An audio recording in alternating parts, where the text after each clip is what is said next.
Bristol Community College, Mathematics with Dan Avedikian, Math 011, Arithmetic, Section 4.2, Problem 14. This is Section 4.2, Problem 14. It says the given triangles are similar. Find the length of the unknown side. So we have two triangles. Our unknown side is the bottom right-hand side of the smaller triangle. So what we need to do is set up a proportion.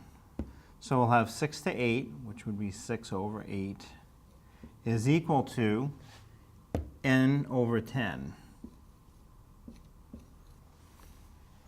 Now we have two fractions that are equal to each other, so we're going to solve the unknown part by cross-multiplying and dividing.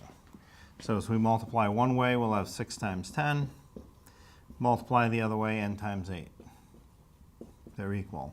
N times 8 or 8 times n, we can just call 8n. 6 times 10 is 60. Now to solve for the unknown, the n, what we want to do is divide the 60 divided by 8. So off to the side, we'll do 60 divided by 8.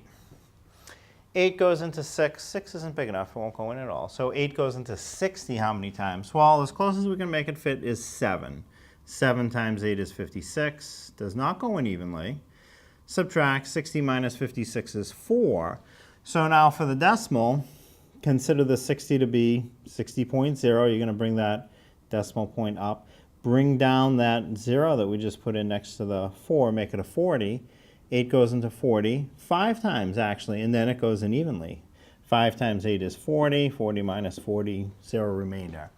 So the missing side, the unknown side, is 7.5 or 7.5.